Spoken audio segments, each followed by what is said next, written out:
Está começando um programa que consola, esclarece e educa. Está no ar. O que é o Espiritismo? Olá, muito boa tarde, ouvintes da Web Rádio Divulgar.net, internautas que nos acompanham pelo YouTube. Está começando mais um programa que é o Espiritismo, comigo, Andréa dos Anjos, e sempre chegamos com muita alegria, felizes por poder estar aqui, trabalhando, buscando, juntos a estudar e entender essa doutrina tão maravilhosa. Na nossa roda de conversa, trazendo temas onde estudamos os postulados da doutrina ou trabalhamos temas da atualidade, sempre à luz do Espiritismo.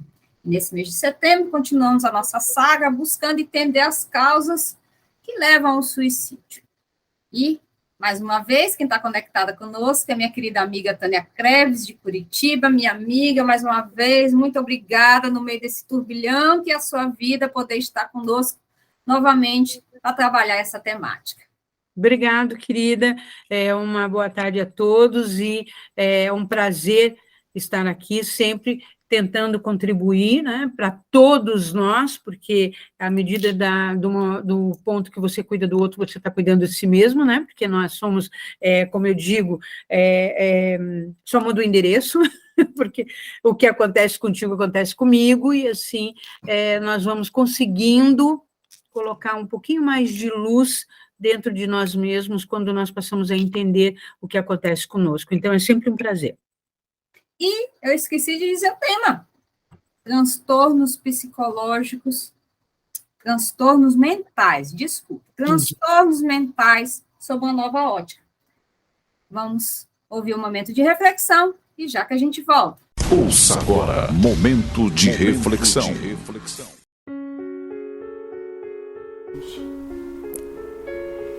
Enquanto. Busque agir para o bem, enquanto você dispõe de tempo. É perigoso guardar uma cabeça cheia de sonhos com as mãos desocupadas. Acenda sua lâmpada enquanto há claridade em torno de seus passos. Viajor algum fugirá às surpresas da noite. Ajude o próximo enquanto as possibilidades permanecem ao seu lado. Chegará o momento em que você não prescindirá do auxílio dele. Acerte suas contas com o vizinho, enquanto a hora é favorável.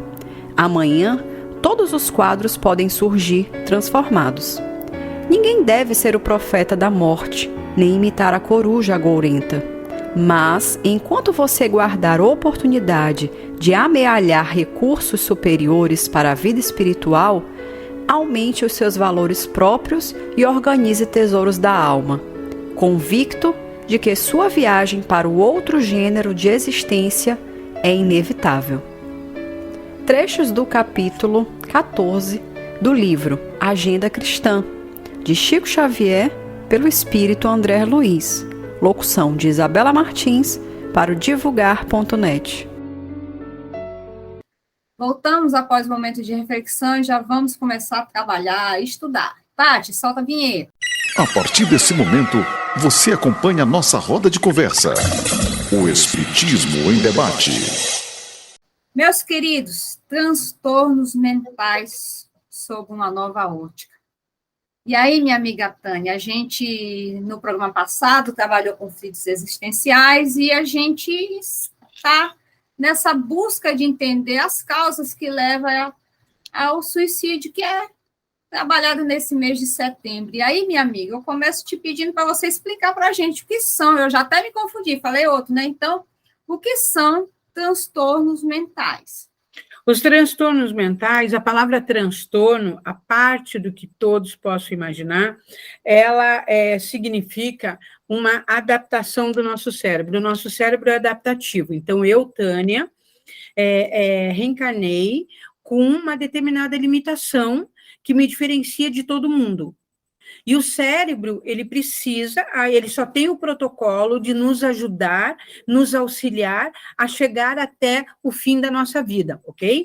Então, o nosso cérebro, ele tem a função de comer, nascer, comer, dormir, procriar e morrer, ok? Então, isso é o protocolo do nosso cérebro. E, em cima disso, Se eu tenho uma limitação e eu preciso viver numa coletividade, o meu cérebro ele vai se adaptar a como fazer com que eu conviva com isso. Então, o transtorno, ele é o resultado dessa adaptação. O meu cérebro faz com que eu perceba que eu sou diferente e, a partir dessa diferença, aprender a lidar com ela. Então, a palavra transtorno, ela é a adaptação do nosso cérebro a uma característica diferenciada que eu tenho. E nós temos vários tipos de transtornos, né? Então, são 3, na realidade, e uma que eu digo que é o apêndice ali nosso, né? Então, nós vamos passar pelo transtorno psiquiátrico, que é enorme, então, só vou citar alguns, olha. Transtorno depressivo maior, depressão e ansiedade geriátrica, transtorno de ansiedade generalizada, transtorno do pânico, agoraforia, fobia social, transtorno opositor compulsivo, abuso de substância, déficit de atenção, que é o tão famoso TDAH e hiperatividade, ansiedade pela saúde, que é aquelas pessoas que passam o tempo todo com medo de ter algum mal súbito, transtorno disfóbico corporal, que é a pessoa que acredita que tem algum defeito e que, na verdade, não existe, mas eu olho e acho que o meu dedo é torto, diferente de todo mundo, que o meu rosto não é simétrico, agressores sexuais, transtorno alimentares, de personalidade, bipolar, e aí esquizofrenia,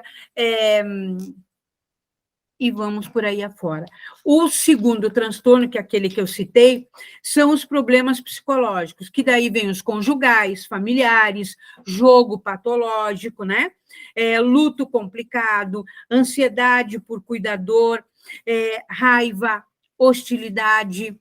E aí nós temos os problemas médicos com componentes psiquiátricos, psicológicos, que é dor lombar, crônica, crises de dor, anemia, enxaqueca, dor de câncer. Nossa, mas como, Tânia?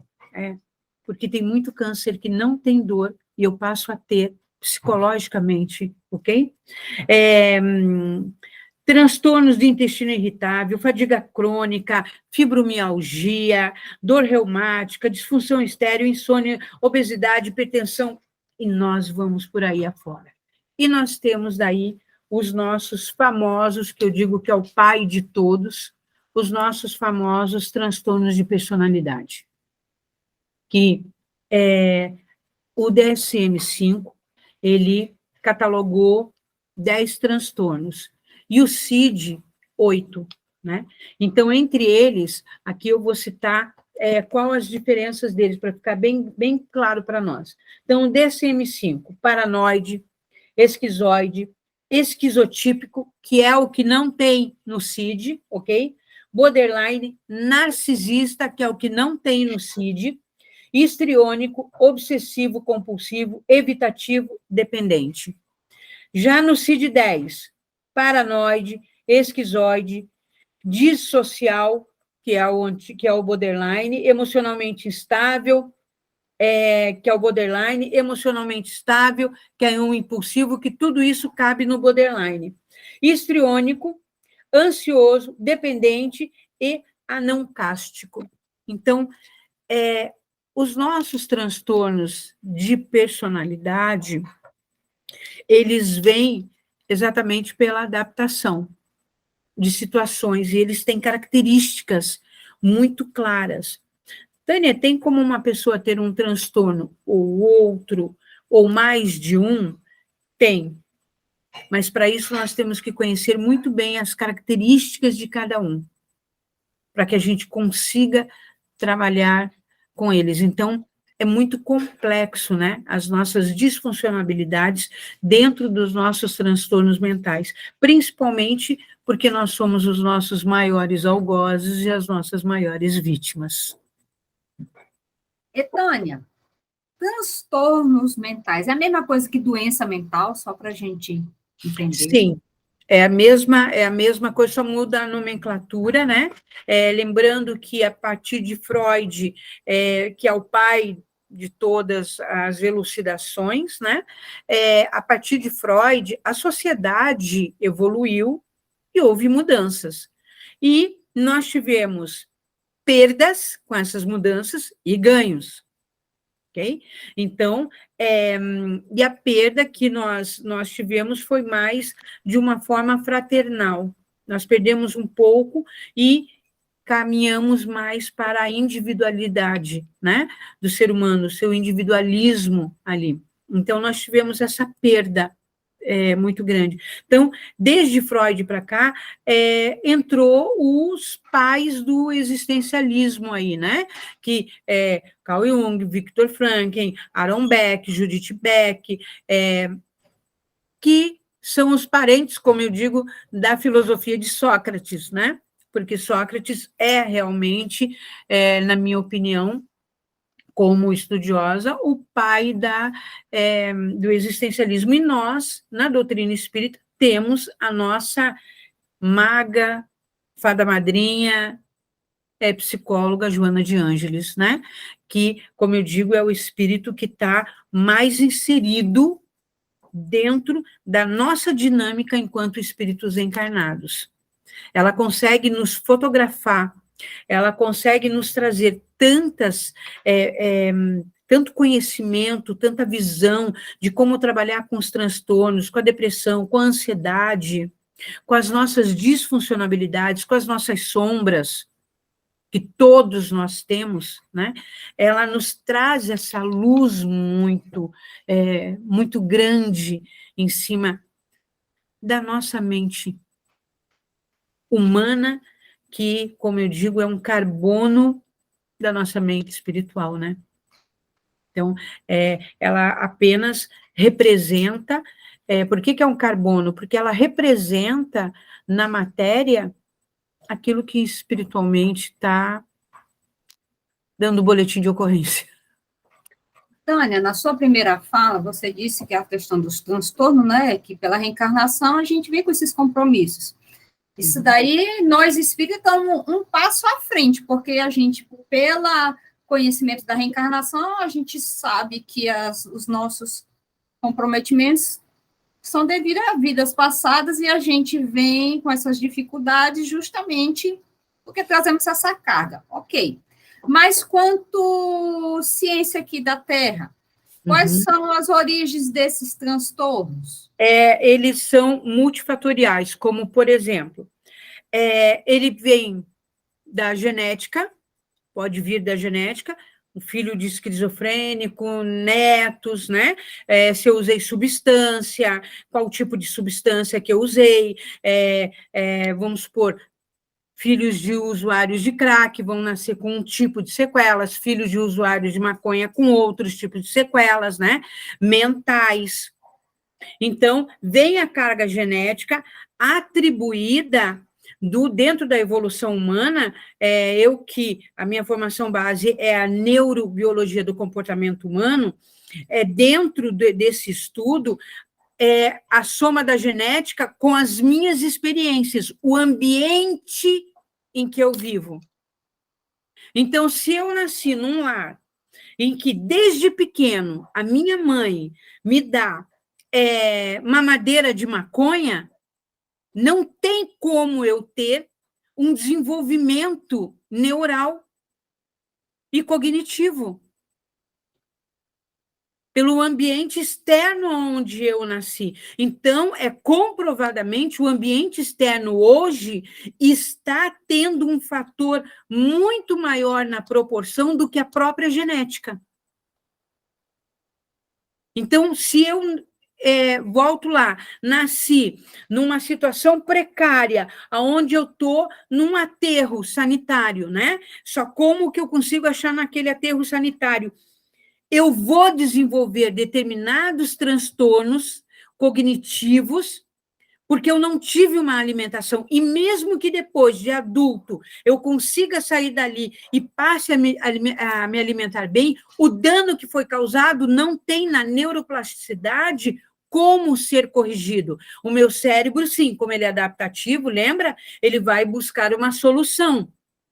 Ele vai a trabalhar uma outra área do cérebro para minimizar, compensar aquela área que eu perdi.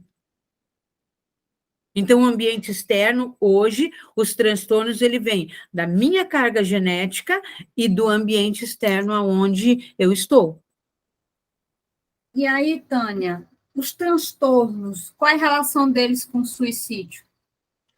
Eles têm um índice muito grande. Por quê? Porque como não se trabalha direito as características, nós temos na nossa sociedade o péssimo hábito de minimizar o que o outro sente e de rotular o que o outro sente. Então, nós minimizamos a dor do outro, porque eu uso o meu parâmetro para dor, mas a realidade é que a dor de cabeça para a Tânia pode ser tolerável, mas para a Andréia não. E aí, como para mim é tolerável, eu minimizo a tua e passo a não te enxergar. E à medida que você não se enxerga, que você passa a ser invisível ao meu olhar, eu começo a fazer você se sentir também invisível. E aí vem a tão aclamada neurose noogênica. Vem aquele vazio, eu passo a não entender o porquê eu reajo desse jeito, o porquê todo mundo é normal e eu não sou. E muitos transtornos têm o suicídio como carro-chefe. O borderline é um, o histriônico é outro. A personalidade, o transtorno de personalidade dependente é outro, porque se eu perco o objeto pelo qual eu dependo emocionalmente, a minha vida vira sem sentido. O borderline se desespera porque a mente dele não para e ele não vê sentido que todo mundo consegue se casar, todo mundo consegue manter um emprego e eu não consigo, porque o meu cérebro vive tumultuado, eu vivo com muito barulho. E o borderline, como uma hora ele está na neurose, outra hora ele está na psicose, a psicose tem como característica o suicídio e a mutilação. E lembra que eu falei dos mecanismos externos? Quando uma criança e um jovem passam o tempo todo sendo ouvindo do pai que ele é incapaz, que ele não faz nada direito, que você é burro.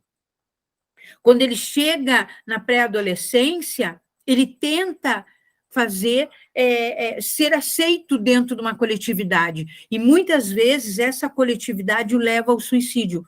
Como eu tive uma jovem de 13 anos, que é espírita, família espírita, pessoas com cultura, ela tentou suicídio. Na realidade, ela não tentou. Para ela estava se suicidando. Por quê? Porque como ela tem problema de obesidade, como ela tem uma família que tem uma negação em cima disso, de enxergá-la e de realmente ajudá-la, ela, para ser aceita num grupo que estavam tendo um jogo do RPG, caiu para ela que ela tinha que se suicidar. E aí, os amigos, pela internet, começaram a duvidar disso, que ela não tinha força para isso, E lembra, ela já veio com essa carga ali de que ela não seria ninguém. O que ela fez? Ela tomou todos os remédios que a mãe tinha, Lexotan, sertralina, todos os remédios da mãe. E ela só não morreu porque um dos amigos ligou para a mãe dela, que não atendeu o telefone, e ligou para o pai que estava de plantão no trabalho, e o pai acionou uma tia e a tia correu lá. Mas ela foi parar no hospital, já em coma, e ficou hospitalizada por mais de uma semana. Então, quando vem os nossos transtornos, as nossas disfuncionabilidades, a disfuncionabilidade, ela migra para o transtorno. E o que é disfuncionabilidade? Quando eu não funciono para mim mesmo. Eu me frustrei, contrariei, eu preciso buscar uma fuga. E aí essa fuga vai ser todas as nossas compulsões. Sexo, droga, jogo, pornografia, que difere de sexo, pornografia, maledicência, que é a tão aclamada fofoca, né? Maledicência, alimentar, rede social, dormir. Então, apatia, desmotivação, eu vou buscar uma compulsão. Essa compulsão baixa a minha estima cada vez mais, porque demonstra que eu não estou no controle. Aí eu tenho perdas. Quais as perdas? Eu passo a não me respeitar mais, a me achar incapaz, a não ter força para nada, e aí eu me frustro e contrario, eu procuro uma fuga que baixa a minha estima. Isso é o círculo disfuncional que leva a um transtorno. Seja ele psíquico, seja ele psicológico, seja ele mental. Porque o transtorno mental, todos esses, aquilo que eu falei, são os apêndices dele. Né? Então, tanto é que a dependência química é o quê? CID-10, porque é um transtorno mental. Por quê? Porque uma substância entrou e a partir do momento que ela entra, por isso que uma vez dependente químico, a vida toda é dependente químico. A dependência química não tem cura. A dependência química tem controle e qualidade de vida. Porque uma vez instalado o transtorno mental, ele não tem cura. Você aprende a lidar com ele. Por isso que é tão importante que os pais, nós mesmos, tenhamos consciência de o que eu estou sentindo e como eu estou sentindo isso. E procurar ajuda. Não minimizar a dor do outro. Não minimizar os ciúmes do outro. Porque o ciúme se transforma num transtorno mental. Se transforma em patologia, um ciúmes patológico, a ponto de matar o outro, o objeto dos seus ciúmes. Então, nós temos que estar atento sempre aos nossos entes queridos ali em volta, como eles estão se relacionando consigo mesmo e com o seu entorno. E nunca minimizar a dor do outro. Dizem, lembra que eu falei, só concluindo aqui, dizem que tem aquele mito de que quem vai se suicidar não avisa. Avisa, manda telegrama, deixa escrito, vai sinalizando, e aí vem aquele mito, se ele quisesse fazer, ele já tinha feito. E aí essa mesma narrativa é só o que aquele indivíduo precisa para ter ali a oportunidade de cometer o suicídio. Então, nós temos que tomar muito cuidado quando minimizamos a dor do outro. E aqui não vai apologia a você potencializar todos os mimimis, como chamam de todo mundo, mas estar atento ao outro. Ao porquê que o meu filho se faz tanto de vítima, o que ele quer dizer com isso, qual a sinalização. Tudo isso são efeito. O vitimismo, a arrogância, o orgulho, a prepotência, é o efeito. Nós temos que ir para a causa. Do que ele se defende? Por que o meu filho é tão impulsivo? Por que o meu marido, minha esposa é tão impulsivo? Por que minha esposa não consegue sorrir? Prestar atenção no outro, isso é muito importante. Justo nessa tua fala, né, de prestar atenção no outro, aí eu peguei esse artigo do Jairo, que eu li, e disse, em algum momento eu vou ver que hora que eu consigo falar com Tânia, pois é esse.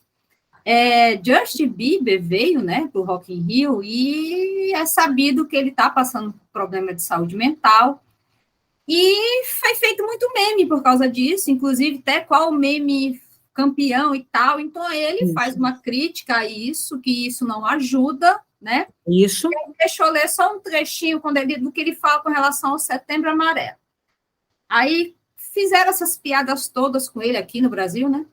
Uhum. Aí ele diz, isso em um país que, segundo a OMS, Organização Mundial da Saúde, é um dos mais ansiosos e deprimidos do mundo, isso. E justamente em pleno mês do movimento Setembro Amarelo, em que uma série de ações comandadas pela ABP, Associação Brasileira de Psiquiatria, e pelo CFM, Conselho Federal de Medicina, discute a importância de se investir em saúde mental como forma de prevenção ao suicídio, lembrando que o suicídio ainda é uma importante questão de saúde pública, E a quarta principal causa da morte da faixa etária de 15 a 29 anos, Isto. com cerca de 1 milhão de vidas perdidas todos os anos no mundo, 14 mil delas aqui no Brasil, cerca de 38 mortes por dia. Aí que eu fiquei muito assustada. 38 mortes por dia.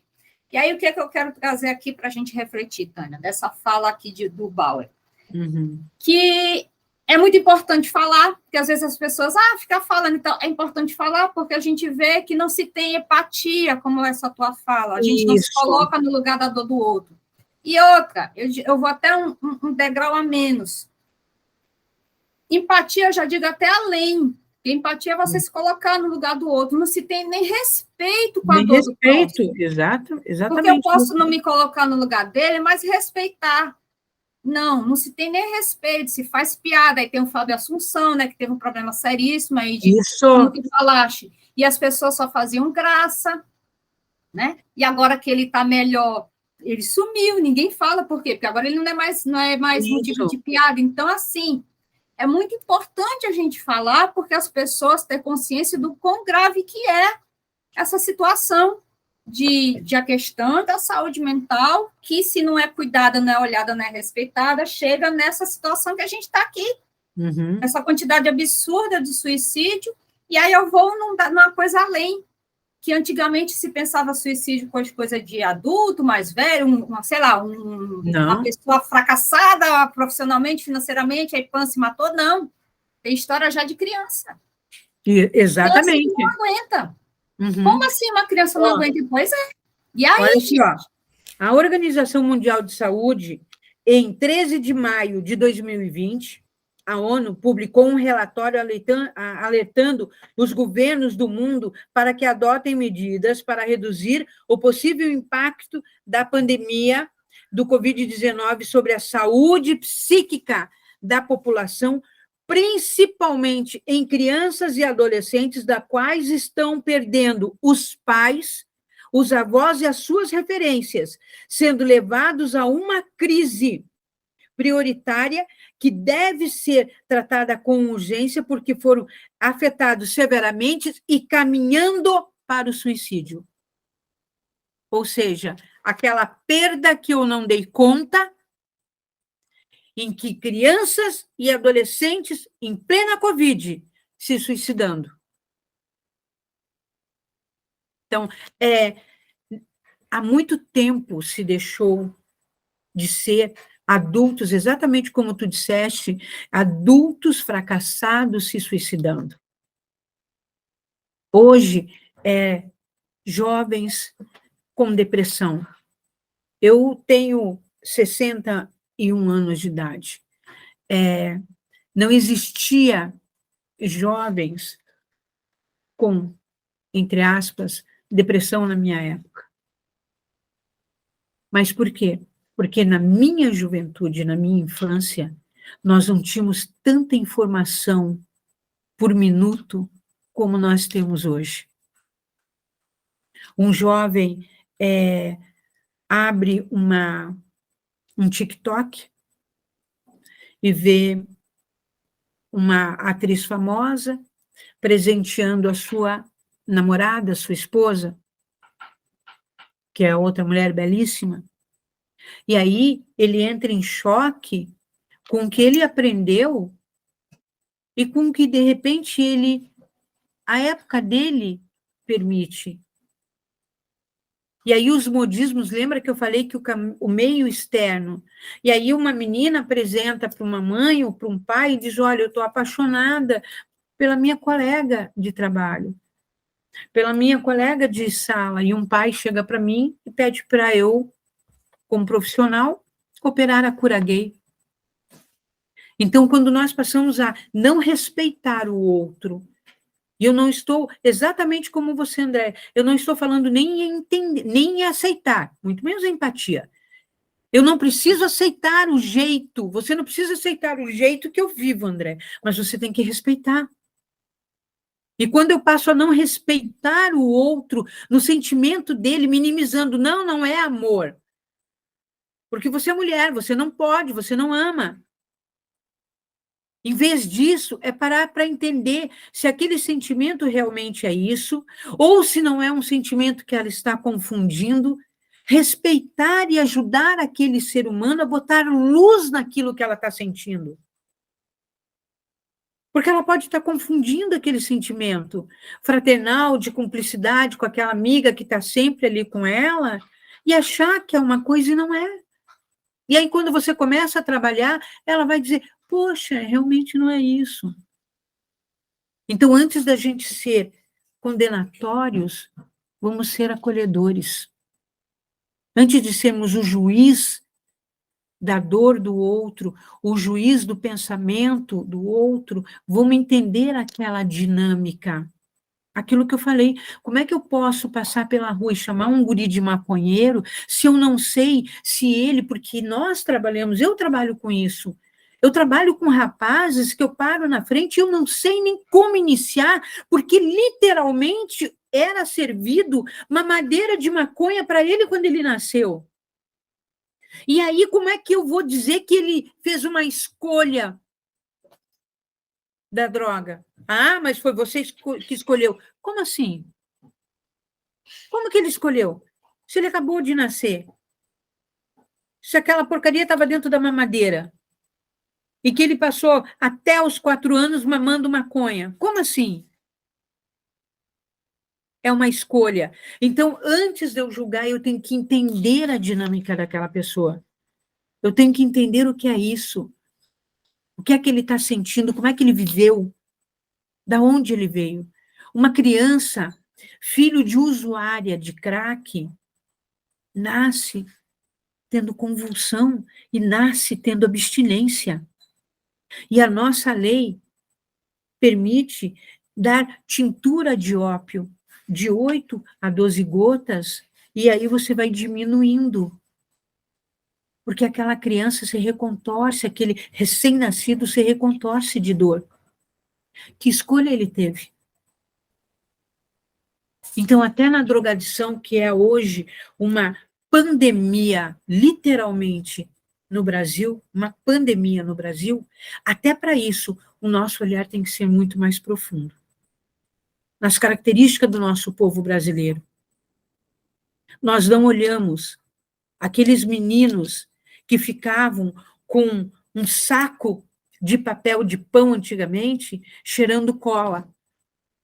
Magros que nem um raquítico, que às vezes morriam com 10 anos de idade jogado na calçada. Nós passávamos por eles, eles eram invisíveis a nós. E hoje, nós lidamos com drogas que não dá para contar, só de maconha sintética. Nós lidamos com jovens com esquizofrenia, em que você está dando aula e ele está levantando a mão, e aí você pega na mão dele, porque ele está vendo aranha voando. Que ele não dorme de noite porque ele ouve vozes que estão sodomizando. Vive esse desespero por causa de substâncias. Você vê meninas com transtorno de ninfomaníacas, jovens com transtorno de pornografia, meninos que sentam, homens casados, jovens que sentam na minha frente chorando violentamente, porque estão perdendo tudo por causa da pornografia. A tecnologia, ela foi muito mal usada, muito mal usada. Ela é uma bênção, mas nós não tivemos a evolução espiritual para saber trabalhar com ela.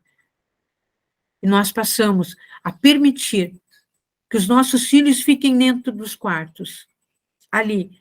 Porque daí ele está quieto, ele está lá dentro do quarto. E ele dentro do quarto, está tudo bem para mim. Desde que eu pudesse ver o meu Jornal Nacional, pudesse ler o meu livrinho, porque meu filho está dentro do quarto, mas eu não monitoro o que ele está vendo, eu não monitoro com quem ele está falando. Nós vamos para um restaurante hoje e você, para poder comer, dá o teu celular para uma criança de 3, 4, 5 aninhos para ela calar a boca. Mas ela está vendo desenho. Já viu os mangá? Já assistiu o mangá? E aí, quando ele para ver um mangá, aonde tem ali mutilações, aonde ele vê pessoas se cortando, pessoas tendo sexo. E aí? Mas ele está no restaurante quietinho enquanto eu estou comendo com meus amigos. Então, nós temos hoje, como humanidade, de mecanismo externo, uma conta muito alta nos transtornos que levam ao suicídio. Boa parte dos transtornos de personalidade, que são os transtornos mentais, levam ao suicídio. Porque o sofrimento é tanto, a dor é tanta, a autorrejeição é tanta de si mesmo, porque eu sou diferente de todo mundo. Porque meus pais têm vergonha também de mim. Porque meus tios não querem andar comigo. Porque eu sou uma pessoa muito difícil.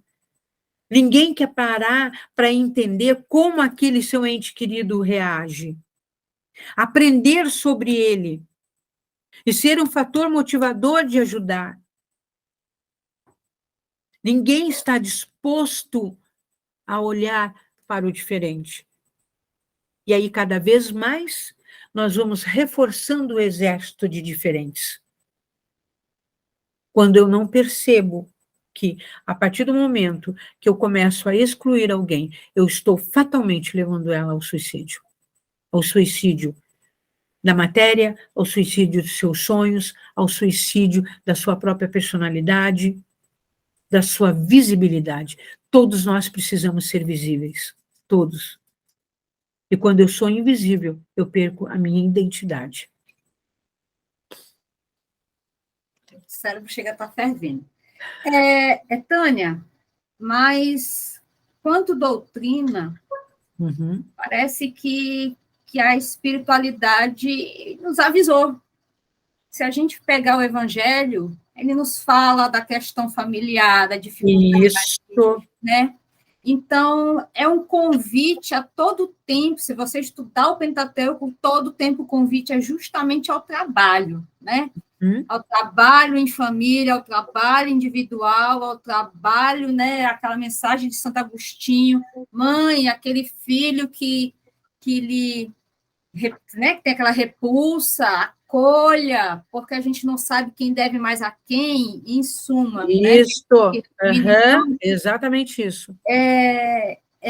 Nos preparando para tudo isso que a gente está vendo, né, Tânia? Dentro do espaço terapêutico, as terapias alternativas que hoje ganharam espaço, porque assim, na nossa evolução nós fizemos o quê? Nós saímos, né, pegamos uma algeriza total, a presença de Deus nas coisas, né, saímos, nos afastamos disso tudo e viramos nós os doutos do ser humano, né? E aí entrou a alopatia, que é uma bênção, nada contra, ok? É uma bênção, mas nós usamos de maneira totalmente equivocada. E aí entrou a alopatia, nós achávamos que nós estávamos com tudo resolvido. E aí começamos a perder para nós mesmos. Porque não entendíamos a dinâmica da mente humana, de como a gente responde, de como nós somos. Porque o vazio entrou, a mãe não me preenche, meu filho não preenche, o professor não me preenche, Deus não me preenche, então como é que eu preencho esse negócio aqui? Aí nós começamos a ver que nós estávamos petrificando por dentro e começamos a fazer o caminho de volta. É onde entraram as terapias alternativas, cromoterapia, reiki, apometria, né? Começaram a entrar as constelação familiar, hoje, que está em moda, né? Constelação familiar, e que tem que se, tudo isso tem que se ter. Tem um grande psiquiatra chamado Norbert Kepp, que ele disse que a maior corrupção da humanidade, que a maior patologia da humanidade é a corrupção, é aquela pequena corrupção conosco mesmo, né? Eu sei que eu não posso tratar da tua vida como se fosse um sortista, vendo o bonequinho boiar na água, né? Que é muitas constelações que a gente vê por aí. Até para isso, nós temos que ter responsabilidade do que fazemos, porque nós vamos afetar o outro. Essa semana mesmo, eu estava fazendo uma técnica que é a psicodrama, e eu falei que é um protocolo. Você hoje vê venderem milagres na internet, e uma sessão eu curo todos os teus males. Isso é sério. E eu ainda usei um exemplo. Nem conselho de mãe ela cura na primeira, ela vai ter que repetir 10 vezes até o cara bater com a cara na parte e dizer, pô, minha mãe tinha razão. Às vezes a vida todinha a mãe falando a mesma coisa, todo dia e não entra. Imagina que você vai resolver um problema que tem o cunho espiritual dentro de uma matéria, então vem lá da nossa genética, né? Que a genética vem da nossa genética, mais todos os externos que nós estamos passando, tudo em uma sessão. E nós queremos acreditar nisso. Então, quando nós passamos, se você me perguntar, Tânia, como é que a gente consegue trabalhar? Tem uma autora que ela diz assim, que eu gosto muito da performance dela, é Gabriela, e ela diz assim, o sofrimento é necessário, quer dizer, vamos fazer apologia ao sofrimento? O sofrimento é necessário para novos circuitos neurais estabelecerem a necessidade de novo comportamento para nos tornarmos emocionalmente e espiritualmente saudáveis. Ou seja, a partir dessa escola, e é isso que nós não entendemos. Por que a sociedade chegou aonde chegou? Porque nós quisemos pegar o lugar dos professores. Como alunos, aprendizes que somos, espíritos ainda em formação, quisemos usar ali o tablado como os mestres. E nos perdemos. Não tínhamos ainda o conhecimento espiritual para isso. Então, fomos tomar conta da medicina, conta da ciência, conta do psique humano, cheio de teorias, cheio de normas, secos, tirando Deus de tudo. Por que eu sou psicoterapeuta? Porque, como psicoterapeuta, eu posso falar em Deus. Como psicóloga, não. Eu não posso. Então, o exercício da Tânia, no meu consultório, no meu espaço terapêutico, é laico. É laico. Eu trato tudo que tipo de gente, com ou sem, mas eu posso, sim, falar de Deus com uma pessoa que está sofrendo na minha frente. Eu posso mostrar para ela que tem um sentido muito maior do que tudo isso, mesmo nunca falando de espiritismo, mas falando da nossa célula máter, que é a nossa criação, e que todos nós viemos através. Eu escolho, lembra que eu disse que nós somos nossos maiores algozes, nossas maiores vítimas. O sofrimento, eu me imponho. Porque dependendo da forma com que eu encaro aquilo, e nós temos aí 1000 exemplos. O maior palestrante motivador dos Estados Unidos não tem perna, não tem braço, não tem nada, ele é um quitoco de homem desse tamanho. E é uma das pessoas mais bem resolvidas, casados com filho, vive em cima de um skate, porque é o carro onde ele anda, e para você ter uma palestra dele, você vai realmente fazer um empréstimo. E é o maior motivador, ou seja, usou o barulho a favor dele. Então, ele poderia ser uma pessoa amarga, ele poderia ser, mas ele fez uma opção por viver da melhor maneira possível. Então, o sofrimento nós vamos impondo a nós. Só que, para mim, Tânia, não cabe julgar o teu sofrimento, cabe ver o que eu posso fazer para te tirar disso. O que eu posso fazer para te ajudar? O que eu posso tornar o teu dia melhor? E não querer julgar o que você está sentindo. É essa a grande fórmula para que a gente consiga trabalhar hoje os transtornos. Vai ter transtorno mental que você vai olhar e você sabe que você não tem como tirar, aquela pessoa não sabe nem que ela está viva, nem que ela está existindo, o que dirá qualquer outra coisa. E aí a mim cabe o quê? Apenas apoiar essa trajetória reencarnatória dela e fazer com que ela possa viver melhor dentro daquele mundo pelo qual ela está habitando.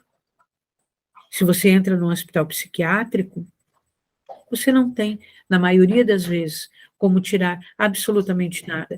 Até na dependência química, nós temos total consciência que tem rapazes, mulheres, principalmente a mulher, que nosso organismo não nasceu para isso, você não tem mais como nem sequer fazê-lo entender.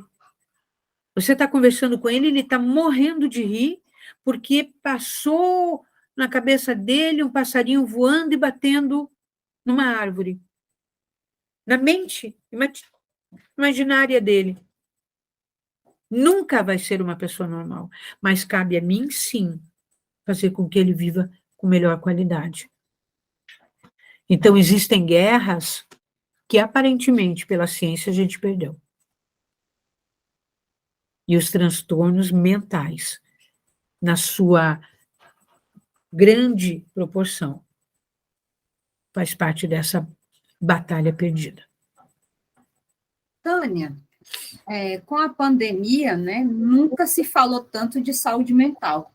Isso. Todo mundo teve que ficar dentro de casa, se enxergar de fato, né? Não teve mais como fazer de conta que a coisa não existia, empurrando inclusive o nosso boom de divórcio, né? Isso. Porque aí viu que não dava mesmo para conviver, então.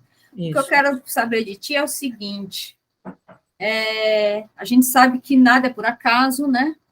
Que se isso, tudo que Deus nos traz tem um fundo, tem principalmente aprendizado, né? Então, se essa situação nos chegou, né, de pandemia, para que parece assim, ligou o aspirador, né, para soprar aquela placa todinha que estava escondida, e aí no caso, a gente está falando de transtorno, então os transtornos que a gente não queria ver, foi obrigada a ver, porque afinal de contas, 24 horas por dia, todos os dias da semana, teve que ver. E aí eu te pergunto, chegamos no fundo do poço? Não, ainda não. Ainda temos muito que cavar. E essa é a nossa grande chance. Exatamente pela humanidade não ter chego no fundo do poço, nós temos como nos levantar. Nós temos como sair disso. Porque a humanidade teve lá a gripe espanhola, a peste negra e outras tantas. Nós tivemos a Segunda Grande Guerra Mundial. Então, e nos levantamos. Hiroshima e Nagasaki foram devastadas. Então, nós não estamos no fundo do poço. Nós temos, sim, total capacidade de, a partir da minha reforma íntima, cada um fazendo a sua, o pouquinho, já é o suficiente para o micro e para o macro. Eu me tornando uma pessoa melhor para mim, eu vou me tornar uma pessoa melhor para o coletivo. Quando eu me respeitar,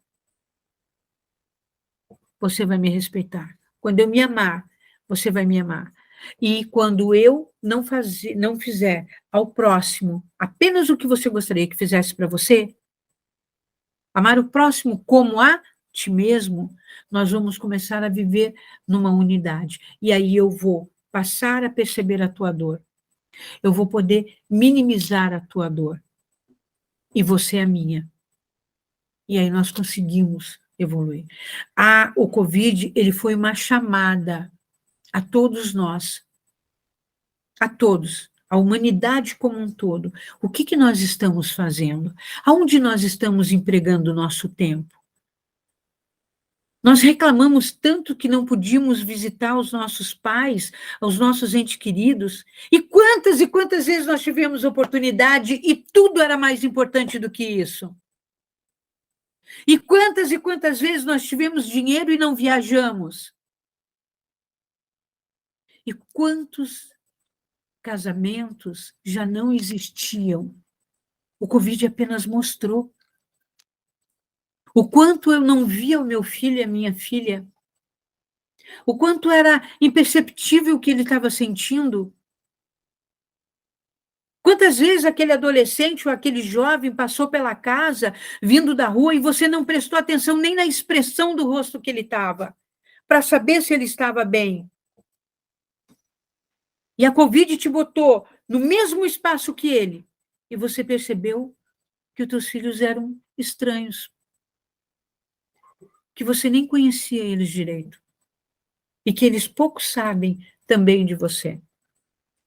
E nós fomos perceber o pior, que não sabemos conviver. Até nós, espíritas. Ser espírita não nos exime de sofrimento, ok? Então, perder é perder. Como eu digo, perdeu o Playboy, perdeu, né? Mas nós temos ali uma capacidade doutrinária de lidar melhor com o luto. Seja a perda de emprego, seja a perda... Lindo, Tânia, o que você está fazendo na teoria. Mas o Covid mostrou que até nós, espíritas, estamos mais falácia de nós mesmos do que qualquer outra coisa. Porque na hora que perdemos, nos desesperamos, nos revoltamos com Deus, nos revoltamos com tudo, fizemos divisões.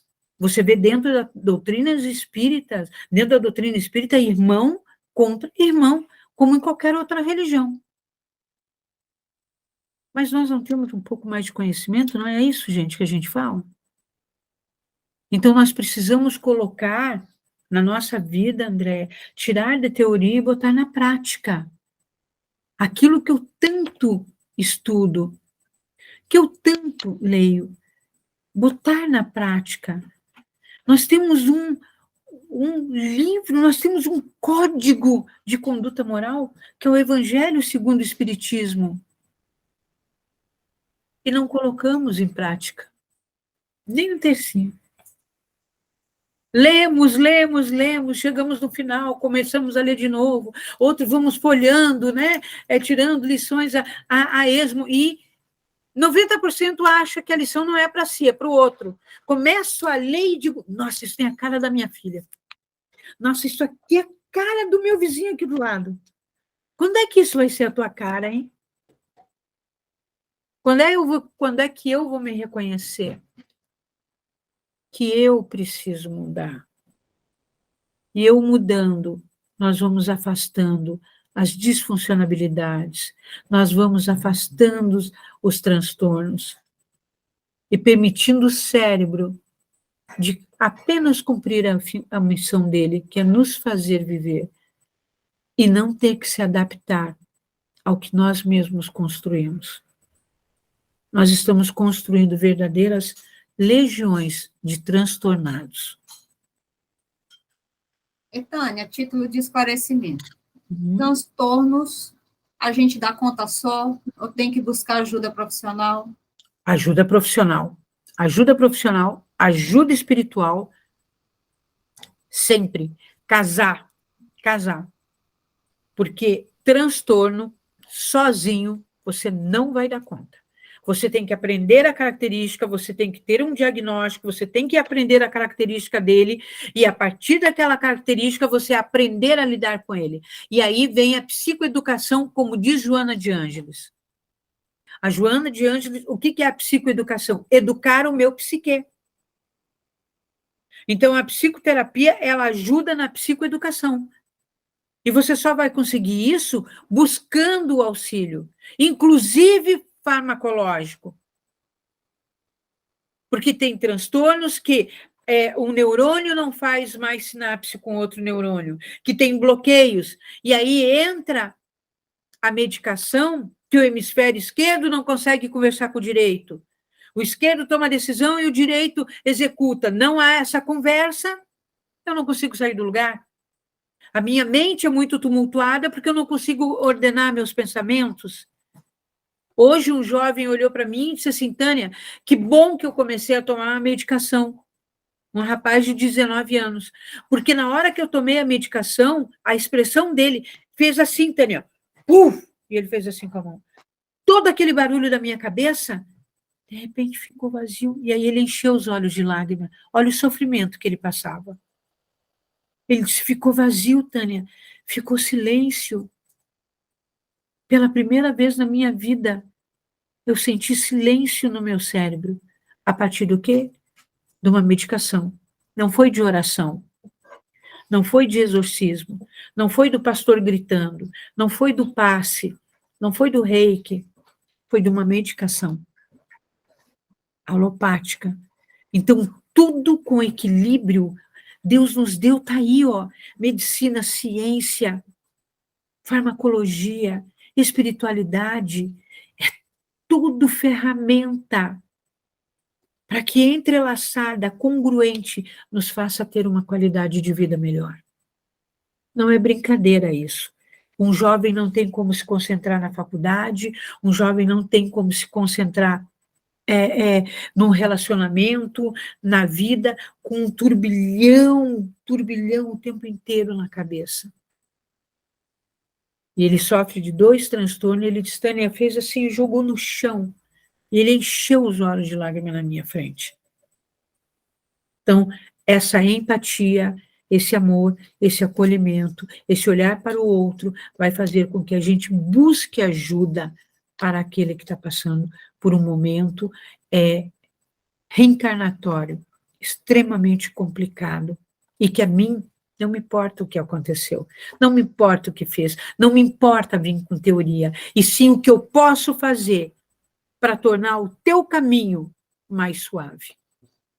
Como disse Jesus, seja luz, né? A gente tem que ser luz no caminhar do outro. Exatamente isso.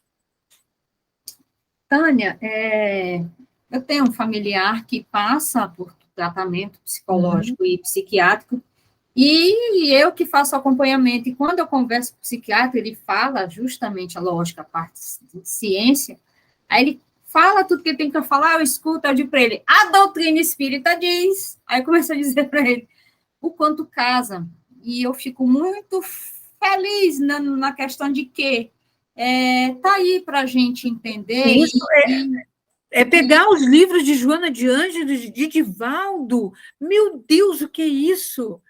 Ele ali nos dá uma direção total, por isso que eu disse que a Joana de Ângeles é o espírito eleito ali na espiritualidade, para vir mais terra a terra, em cima das nossas emoções, dos nossos sentimentos, das nossas sombras, do nosso ego. Então, ela nos traz essa luz, bota essa luz, usando toda a temática, à luz da doutrina espírita, como podemos tratar o transtorno, a disfuncionalidade, as nossas crises emocionais, nossas crises existenciais. Então, quando nós colocamos, como eu digo que o espiritismo é que nem a avó, né? A avó é mãe com açúcar, né? O espiritismo é isso. Tem a ciência, que é aquela coisa que vai nos ajudar a entender o que está se passando aqui, né? E aí você vem com a avó, que é a doutrina espírita, que vem colocar luz em cima daquilo. Vamos educar, mas vamos educar com amor. E aí, lembrando que não é só o indivíduo, né? Porque aí, nessa situação todo dia, não tem como. Então, o entorno também sofre, mas também tem que ser a solução, porque, afinal de contas... Exatamente isso. Se reuniram para isso. Exatamente isso. Porque quando você coloca e usa essas ferramentas, aquilo que eu disse, a congruência, né, de juntar todas essas ferramentas, tu vai ter um resultado que salutar, saudável. Você vai conseguir ter capacidade de ajudar o outro. Aquilo que eu falei, existem coisas, existem transtornos mentais que não têm cura, que o indivíduo não sabe nem que está coexistindo mais, nem existindo que dirá coexistir, com certeza. Mas eu, usando o amor ali, a empatia, o respeito, o acolhimento, eu transformo a vida dessa pessoa numa qualidade muito maior. Eu sempre uso como exemplo o CDB, o canabidiol, né? A maconha é ruim. A maconha é ruim. O canabidiol não. O canabidiol está inserido onde? Na maconha. O que faz a maconha ser ruim? THC. O que faz o canabidiol ser extremamente favorável para epilepsia, Alzheimer, dores reumáticas, perda de memória? Porque ele é a única substância da maconha que não é alucinógena e traz benefícios ao corpo. É assim, eu posso não mudar o transtorno, mas eu posso melhorar a qualidade de vida. É isso que a doutrina espírita faz. Ela não tem como tirar o nosso peso, mas ela tem sim como me fortalecer para andar. Tânia, estamos infelizmente chegando ao final. Aí eu peço para que você arremate, faça as considerações finais com relação à temática, para a gente poder encerrar nosso programa. Pensar, sentir e agir. Quando eu consigo olhar para você, quando eu consigo entender que a tua dinâmica é a mesma que a minha, nós vamos fazendo com que a nossa caminhada seja melhor. E eu só vou conseguir isso, nós só vamos sair desse fundo de poço que nós não chegamos, que essa é a coisa mais brilhante da nossa vida, saber que não chegamos no fundo do poço, que nós temos um Pai amoroso e que nos deu o livre-arbítrio exatamente para não chegarmos no fundo do poço. Porque enquanto tem 2 caindo, tem 3 levantando quem caiu. Então, a soma de levantar quem caiu ainda é sempre maior do que quem caiu. Só que nós temos ainda o olhar para o que não deu certo. Sempre chama mais atenção aquilo que você falou do Fábio Júnior, né? Quando ele estava no pior, estava todo mundo olhando. Por que ninguém agora faz uma matéria com a superação dele? Então, nós temos o olhar... Fábio Assunção. Desculpa, é mesmo, Fábio Assunção. Para o olhar ali do que não deu certo. Vamos focar, engrandecer, levantar os exemplos do que dá certo para nós. E o que dá certo é eu respeitar a dor do outro e lembrar que a vida é um instante muito rapidinho e que o suicídio, ele está presente dentro do lar de todos nós. E qual é o meu lar? Eu. Todos nós. Todos, André. Por um momento de cansaço, por um desespero, por uma tristeza profunda, por um sentimento de vazio, podemos botar abaixo tudo que um dia acreditamos, num ato impensado. Como diz Shakespeare, por um segundo, uma atitude, você pode se arrepender para o resto da vida. Então, preste atenção no outro, porque até a espírita se suicida. Então, nós temos que ter o olhar atento, olhos de ver e ouvidos de ouvir. Bem, minha amiga, mais uma vez, sou toda gratidão pela oportunidade de você conseguir, dentro da sua rotina, que eu digo, gente, eu não sei como Tânia existe na rotina louca, só a espiritualidade para poder fazer essa criatura ficar de pé todos A os gente tem dias, tão pouco tempo, Déia. de tanta coisa que ela faz, pra de tanto fazer nessa socorro que ela vida. presta, e você conseguir arrumar esse tempo para nos ajudar a trabalhar essa temática. Uma fonte segura, como vai ser? Né? Ficar no escuro. E aí o escuro é ruim. Então a gente precisa jogar luz, inclusive.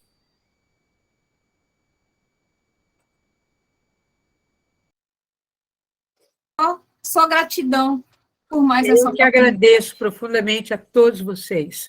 E uma boa tarde, querida. E muito obrigado pelo convite para me permitir crescer um pouquinho mais junto contigo. E a vocês, queridos ouvintes, internautas, mais uma vez, obrigada pela oportunidade. E que possamos juntos evoluir. Paz e alegria a todos e até o próximo programa. Você ouviu o que é o Espiritismo?